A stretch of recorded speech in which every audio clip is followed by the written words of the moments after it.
Your family home is being demolished right now. My husband Derek suddenly told me over the phone, leaving me speechless. The picture he sent me showed my childhood home being brutally torn apart. I am Kim, and I live with my husband Derek and his mother Mary. I met Derek at work, but I quit my job after we got married, and now I'm a busy housewife. I later found out that before our marriage, Derek seemed like a kind and reliable person, but he was actually a mama's boy. Once we started living with Mary, his true colors began to show. His devotion to his mother was nauseating, as he always prioritized her over me, his wife. Everything in our home, from the interior design to the furniture and daily meals, was decided according to her wishes. Just by drinking coffee, she quickly became the queen of our household, and I was left to do all the housework like her servant. Derek didn't care at all about how miserable or exhausted I felt. I'm starting to wonder if I married him just to take care of her. Her arrogance escalated day by day. She never openly mistreated me in front of her son, but when we were alone, she constantly tormented me. I could bear some of her insults and silent treatment. But one day when she called my freshly brewed coffee disgusting and splashed it in my face, nearly burning me, I reached my breaking point. I tearfully confided in Derek when he came home, but he brushed it off, saying, "Mom was just in a bad mood. It's not a big deal." The next day, she was even worse, apparently having heard about my conversation with Derek. "How dare you tell my son about our little argument?" she sneered. "I wonder what kind of upbringing your parents gave you, getting so upset over a little criticism of your coffee." She conveniently forgot that she had splashed the coffee in my face. With a nasty grin, she mocked not only me, but also my parents. I could no longer bear her insults towards my parents who had raised me so lovingly. I couldn't possibly stand living under the same roof as her any longer. I proposed to my husband that we live separately from Mary. "You want me to kick out my mom? I can't do such a disrespectful thing now."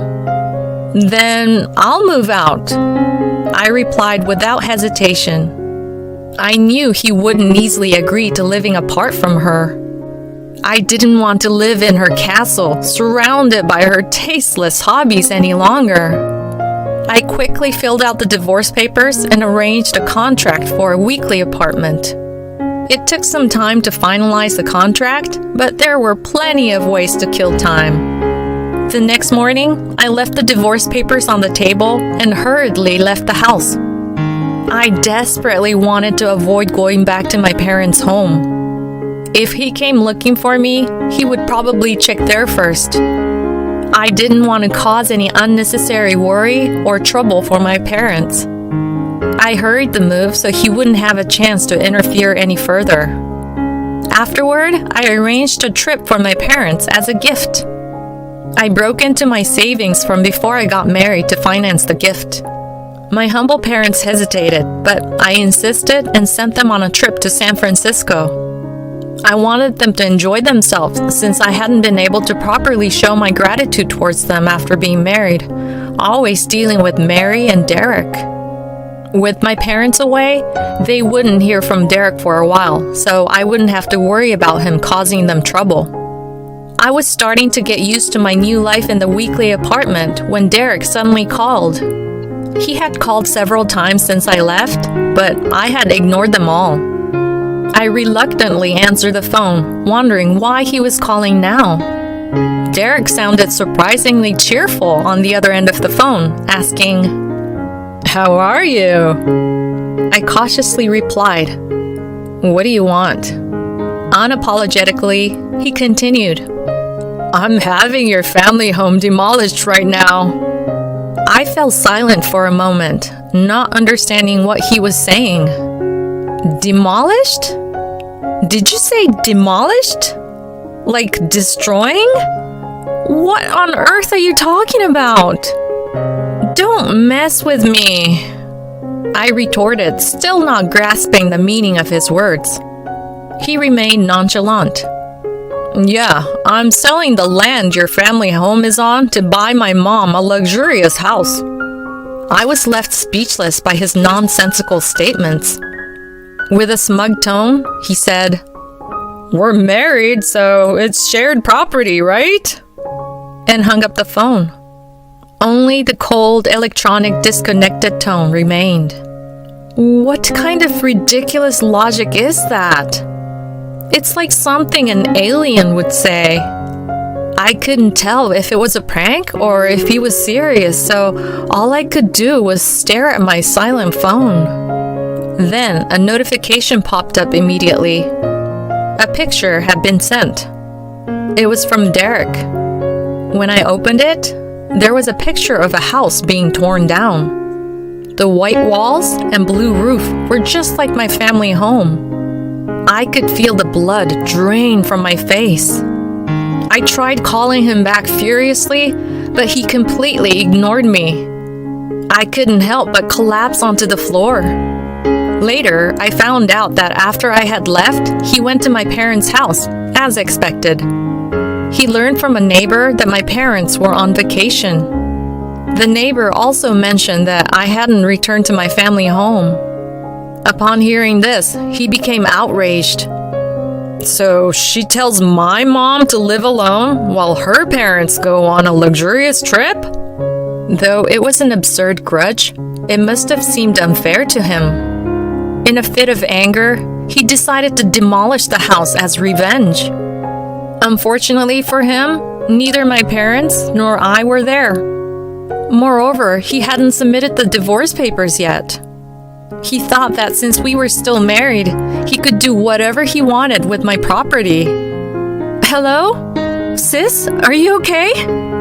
I hurriedly called my sister, who was still living at the family home. I didn't know how he managed to do it, but if he forcefully demolished the house with her inside, what would happen to her? I anxiously waited for her to answer. After several tones, my sister answered the phone in a relaxed tone. Hello? What's wrong? I just woke up. The house! Is it okay? Even though I asked with a sense of urgency, my sister's attitude didn't change. It almost made me feel like I was overreacting. The house? Oh, Keith across the street seems to be having some renovation work done or something, but our house is fine. I couldn't believe it, but that had to be it. I fell silent for a moment. The house across the street from my family home, where Keith, who has been kind to us since we were little, lived, looked identical to ours. Moreover, our last names were the same, though we were not related. Because of this, we often had mix-ups with Christmas cards and visitors. In other words, the house Derek claimed to have demolished was... Oh no! It seems like Derek mistakenly demolished Keith's house instead. What? Even talking about it gave me a headache. Having our house destroyed would be bad enough, but accidentally demolishing the neighbor's house is no joke. I explained the situation to my sister and rushed to my family home. Together, we headed to Keith's house. It seemed that Derek and the contractors had already left, and the house was completely demolished. What do we do about this? My sister and I turned pale as a man with an exotic appearance, dragging a suitcase, approached us while letting out a bizarre scream. My house is gone! Keith, who had just returned from an overseas trip, exclaimed with wide eyes. My sister and I exchanged glances and then apologized. We explained the situation in detail, but it all sounded like excuses, and we couldn't help but feel sorry for involving him in all this. I am so sorry that your precious house ended up like this. My sister and I continued to apologize. We knew that apologizing wasn't enough, but it was all we could do for now. He seemed shocked by the sudden turn of events, but when we apologized, he lifted his face and spoke kindly. It's not your fault. There's someone else who needs to take responsibility. His tone was gentle, but his eyes weren't smiling. He suggested a plan to make things right. A few days later, Derek appeared in front of the demolished house with the contractors. I had called him there. It was a gamble whether he would come or not, but perhaps he was intimidated by the formal protest or simply wanted to see my crying face. Either way, he agreed to come. I went to meet him with my sister, Keith, and a lawyer. Derek seemed surprised to see me with allies, but he quickly put on a brave face. What do you want now? Nothing can be done about the demolished house. Besides, it's our shared property as a married couple. You have no right to complain. He still didn't know the truth. I responded to him with a hint of pity. The house you destroyed wasn't my family home. It was Keith's house. As I introduced him, Keith glared at Derek and stepped forward. The usually gentle man was truly terrifying when angry. Even Derek, meeting him for the first time, shrank back from Keith's intensity. Then he argued back. No, but your maiden name is Jackson, right? I checked properly before demolishing it. Hearing that he had demolished someone else's house, Derek started to panic. I sighed as if to interrupt him. It's not that unusual of a last name. We just happen to live in a similar house and have the same last name. But what are the odds? He was genuinely upset, but it sounded like a comic retort. My sister chuckled beside me. This is hilarious! So hilarious! Ignoring her, I continued. Besides, do you even understand what shared property means? My family home's land isn't part of our shared property. Maybe you should ask this lawyer here for some advice. At my signal, the lawyer handed Derek a business card. Derek seemed surprised, apparently not realizing he was a lawyer, and stared at the card. My sister leaned in to look at Derek's face and spoke to him mockingly. Don't you know Keith Jackson of our city? He's a famous landowner around here. Indeed, Keith was not just an ordinary man. As my sister later explained, he used to be an executive at the company where Derek worked, which was also the company where I met him. Sometimes his eyes would not smile, and his expressions had an aura that spoke of his influence. It's not my fault. Derek finally seemed to realize the gravity of the situation.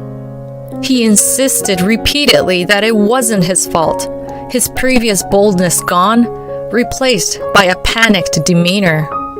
Unfortunately, the contractors, who should have been his only allies, fled as soon as they heard Keith's story.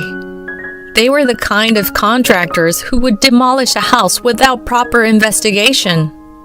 Derek must have been caught by a fraudulent contractor. Enough already! Keith, who seemed to have run out of patience, yelled at Derek. The air seemed to tremble with the force of his anger. Admit your wrongdoing without any excuses! Or do you want to involve the police? At these words, Derek became completely subdued.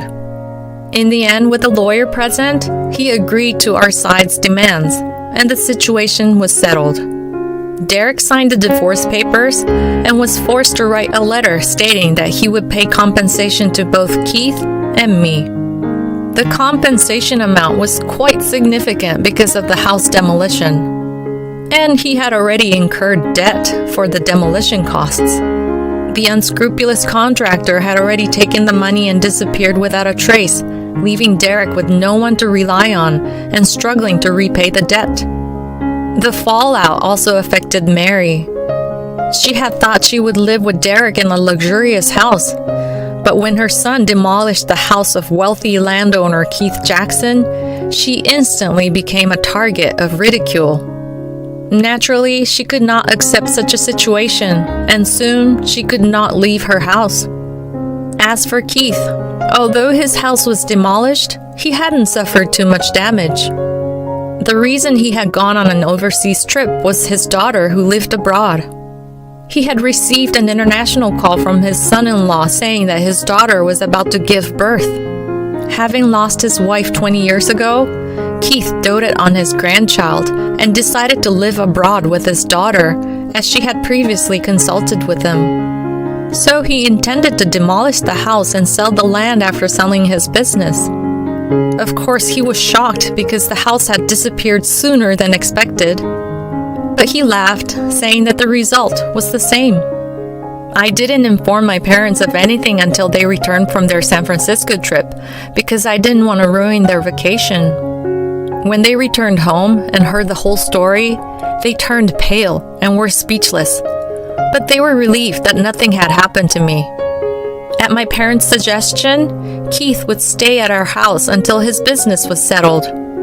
I also moved back to my parents' house from the weekly apartment, and we spent our time reminiscing about our memories with them, who would soon be unable to return to the US for a while. About a month later, the day of Keith's departure finally arrived, and our family went to the airport to see him off. He was carrying a bunch of toys, and he seemed so excited to see his grandchild that he looked like he might start dancing. Although it was a time for goodbyes, his happiness was so infectious that we couldn't help but smile. We waved our hands as we watched him head towards the boarding gate. A few months later, we received several airmail letters from Keith, each containing photos. In every photo, he was holding his granddaughter, looking incredibly happy. My sister said, "They've been nagging us. They want to see their grandchild's face." It's definitely Keith's influence. I agreed. My sister and I had begun to hear our parents expressing their desire for a grandchild as well. Seeing Keith's happy face and the adorable photos of his granddaughter made me want to have a family of my own. But next time I get married, I vow to choose someone who isn't a mama's boy and who will genuinely cherish my family.